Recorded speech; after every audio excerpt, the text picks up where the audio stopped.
a tots i a totes, com esteu? Bé, doncs, avui per Arts and Craft farem una activitat super guai que us encantarà.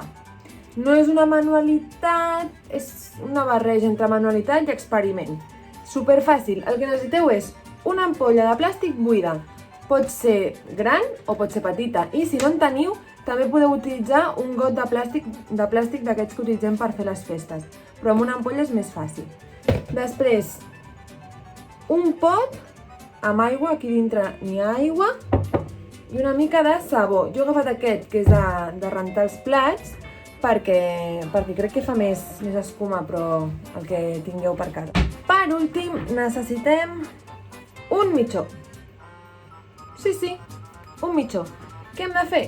Molt fàcil. Agafem les tisores i agafem l'ampolla. Aquí haurem de demanar ajuda als papes, ¿vale? I què haurem de fer? Tallar el cul de l'ampolla.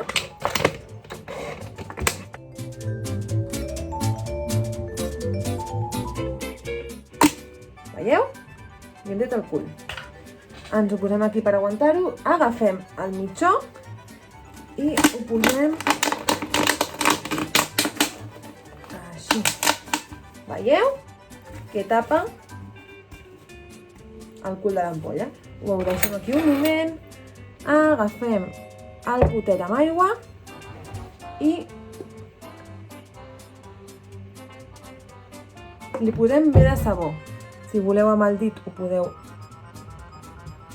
remoure una miqueta. I jo crec que ja està. Però ja us ho vaig dir en alguns de primer B que us recomanava que aquesta activitat la féssiu a l'aixeta, a la dutxa, a la banyera, perquè serà més fàcil. I per fer-ho del tot bé, anirem a la banyera, aviam com queda. Anem a veure què passa. Vale, doncs ja estem aquí.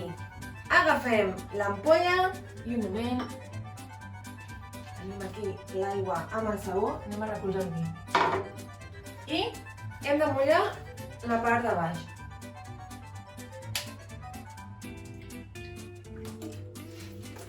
Anem a veure. Traiem el cap. I què hem de fer? Doncs bufar.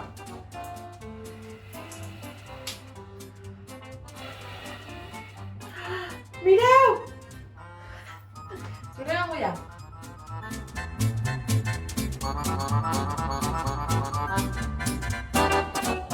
Doncs mireu, heu vist que fàcil? Ara ho feu vosaltres i si voleu ens envieu una foto o un vídeo. Mireu l'escuma. Oh! Doncs res, espero que us hagi agradat i que ho pugueu fer a casa. Adeu!